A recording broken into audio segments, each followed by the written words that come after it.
Ada Coach Justin. Selamat siang, Coach Justin. Selamat siang. Selamat siang. Oke, sudah jernih ya. Oke, Coach, ini kan lagi di momen ulang tahun liputan namanya CTV. Mungkin yang pertama dulu, Coach, ini kan kita sudah banyak sekali kerjasama untuk menjadi narasumber. Apa harapannya ke depan, Coach? Harapan saya adalah konsistensi dari Liputan 6 untuk memberikan berita-berita yang objektif dan selama ini terjadi, tapi dalam dunia media itu yang sulit kan konsistensi ya. Oke. Dan kedua, berani kritis, itu aja. Kalau bisa kritis dan konsisten, dan saya rasa umurnya Liputan 6 akan panjang dan tetap ditonton. Karena banyak sekali media yang tidak bisa memenuhi dua kriteria itu.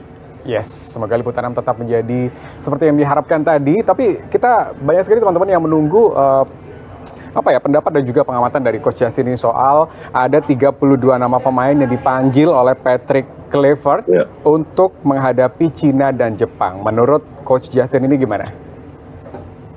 Saya rasa cukup bagus ya. Jadi memang terutama lawan Cina ada beberapa kendala ya. Martin Paes, Marcelino sama Ragnar tidak dipanggil karena beliau sakit.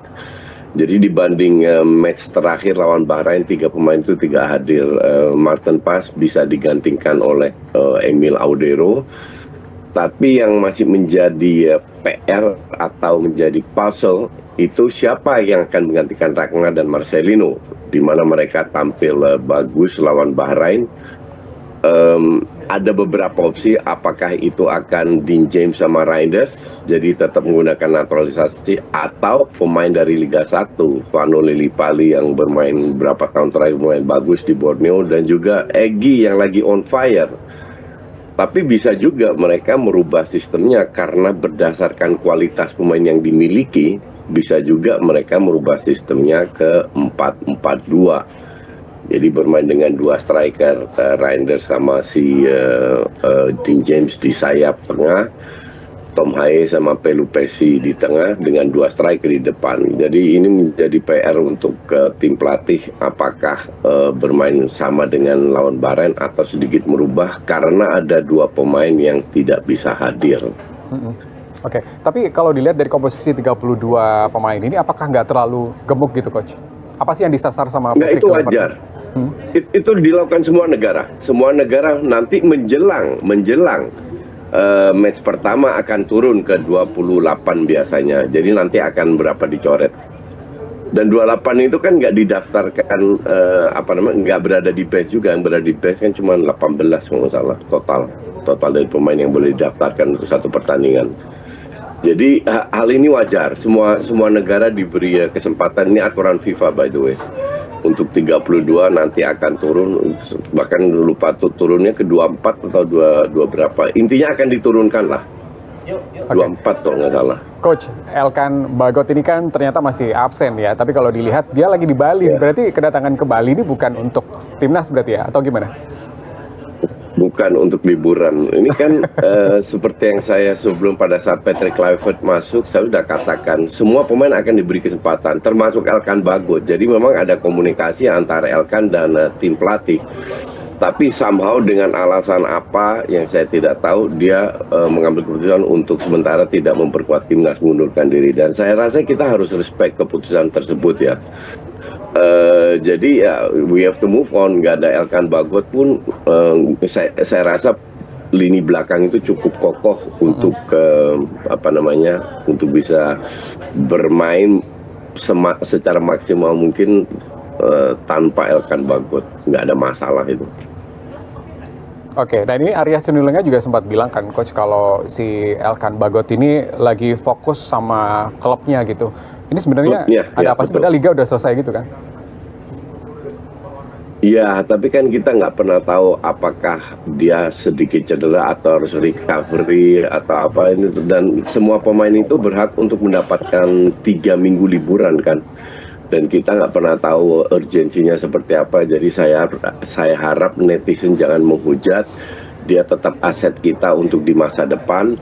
Mungkin sekarang dia belum match lah, belum mau atau belum bisa memperkuat timnas, dan semoga kedepannya dia bisa kembali memperkuat timnas karena dia adalah salah satu pemain berbakat yang menjadi aset kita di masa depan, aset timnas. Jadi tolong jangan dihujat. Tuh pesan buat para supporter, jangan dihujatnya. Nah khusus Lily Pali nih, Coach, ini kan usianya sudah 35 tahun, terus kemarin juga sempat cedera. Tapi baru dapat panggilan juga gitu. Sebenarnya layak nggak sih Lily Pali nih dengan pertimbangan itu tadi? Ya, kalau saya lihat peran Lily Pali itu ada dua ya. Satu, dia sebagai pemain mantan pemain dia pemain naturalisasi yang bisa bahasa Indonesia, yang tahu budaya Indonesia dan juga tahu budaya Belanda. Peran ini kan dulu dilakukan oleh Marek Klok, tapi Marek Klok nggak dipanggil, sekarang Lily Pali. Saya rasa kebutuhan Lily Pali ini lebih ke pengalaman dan ketajaman di depan ya. Kemungkinan besar dia tidak menjadi starter. Dan kalau dia menjadi super sub bisa memberi kontribusi kan oke-oke aja. Kita kan butuh cadangan yang memadai. Nggak harus semua pemain yang dipanggil kan jadi starter. Starter kan hanya 11 pemain. Tapi bench yang kuat ini yang kita butuhkan agar pelatih dengan apapun sikonya di lapangan bisa merombak pemain, menggantikan pemain sesuai dengan seleranya. Jadi saya rasakan Lily Pali seandainya pun dia tidak main tetap punya peran terhadap terutama pemain Liga 1. Oke, Coach, kalau melihat the whole team terus performa timnas Indonesia dan saat ini sudah berada di peringkat ke-4 grup C begitu dengan 9 poin. Bagaimana peluang kita untuk akhirnya nanti kita bisa berlaga di Piala Dunia 2026 gitu? Ya, saya rasa kalau kita realistis untuk lolos langsung menggeser Australia tidak gampang, bahkan peluang lebih kecil lah. Karena Australia kalau nggak salah hanya butuh 1 kemenangan mereka lolos langsung. Oke, tapi kan masih ada peluang untuk ke putaran keempat, rank 3-4. Nah, di situ jauh lebih realistis buat kita. Kalau kita menang lawan China, harusnya secara hitung-hitungan kalau nggak salah kita akan lolos ke putaran 4. Dan putaran 4 di situ ada peluang kita. Kenapa saya katakan begitu? Karena 4 negara yang gabung adalah negara dari Timur Tengah. Kita di grup ini punya pengalaman dengan negara Timur Tengah yang nggak gampang juga, tuh Saudi dan Bahrain. Di situ kita 4 kali main, 2 kali menang, 2 kali seri, 0 kalah. Jadi nampaknya kita lebih nyaman kalau ketemu dengan negara Timur Tengah. Tapi yang jadi masalah adalah satu, harusnya ini bermain di tempat netral. Tapi mendadak saya baca berita dari AFC kalau ini kemungkinan besar akan dimainkan di negara yang ranknya tertinggi. Kalau nggak salah itu Qatar atau ya salah satu itulah. Dan saya rasa tidak fair. Ini mencederai sportivitas yang dijunjung tinggi oleh AFC dan FIFA. Karena ini penting untuk semua negara dan kita harus bermain di tempat netral. Dan saya juga mengerti kenapa PSSI belum melakukan protes tindakan karena kita belum lolos. Nanti kalau seandainya kita lolos, saya rasa PSSI akan melakukan protes meminta agar bermain di tempat netral. Tempat netral kalau seandainya di luar Asia Tenggara lah, itu lebih menguntungkan buat kita. Kenapa? Karena mayoritas dari pemain kita kan dari Belanda dan beberapa itu kesulitan dengan kelembapan 80% ke atas. Seperti kita lihat lah Tom Haye, Kelvin Verdong, Ole Romani di babak kedua mukanya sudah merah, sudah jauh lebih menurun fisiknya. Nah, kalau kita main seandainya di Korea, di Jepang, di Uzbek, di tempat netral, cuacanya seperti di Belanda. Jadi lebih menguntungkan buat kita kalau kita main. Kalau di Timur Tengah, walaupun kita juga track recordnya nggak buruk amat, akan lebih menguntungkan kalau kita main di tempat netral lah, bukan di Timur Tengah. Tapi ini kan politik lagi yang bermain ya, lobby ini itu dan lainnya. Dan AFC itu sering keluarkan tindakan-tindakan yang absurd itu, makanya saya sering kritik AFC juga tuh, nggak fair karena dikuasai oleh geng Timur Tengah. Inilah PR beratnya PSSI, bukan hanya di lapangan tapi juga di luar lapangan. Oke, Coach, ini kan kita sudah pernah melawan Cina dan Jepang di pertemuan pertama begitu dan kalah begitu ya. Apa strategi yang seharusnya diterapkan oleh Patrick Kluivert nanti? Saya rasa kita harus, saya yakin Patrick dan kawan-kawan pasti sudah menonton matchnya ya. Tapi saya rasa kita tidak perlu bandingkan karena gaya bermain sudah berbeda. Yang jelas kita tahu semua kekurangan Cina seperti apa, kelebihan mereka seperti apa dari counter dan speednya. Pemain-pemain depan harus diwaspadai. Kita harus kuasai lini tengah, lebih efektif dengan gol.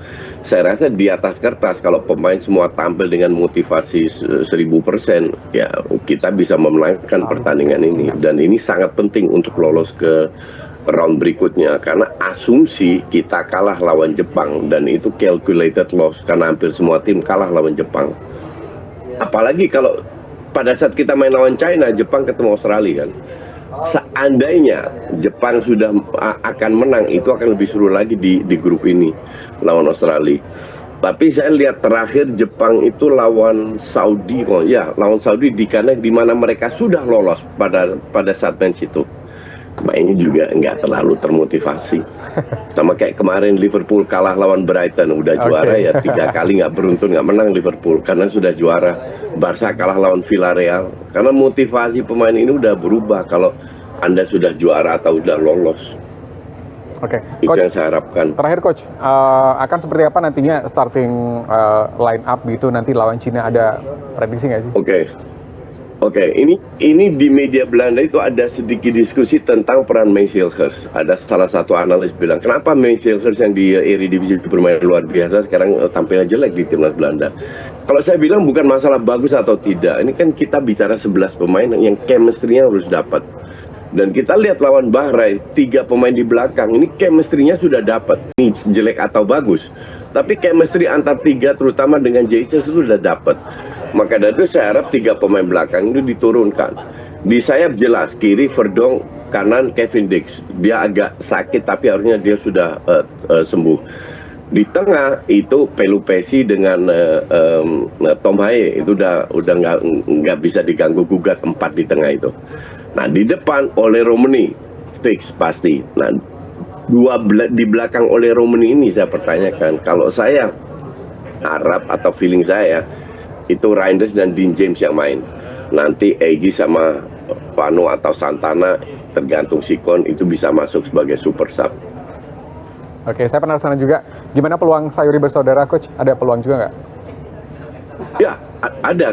Kalau seandainya Dix atau Kelvin Verdong yang cedera, bisa mereka yang masuk.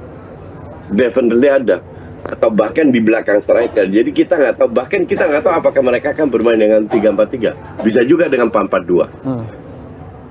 Ya kan, jadi semua bisa terjadi. Untuk saya yang penting harus menang lah. Itu tujuannya ya Coach ya, dia lolos ke Piala Dunia. Thank you Coach Yassin untuk waktunya buat liputan Indonesia. Oke, sama-sama.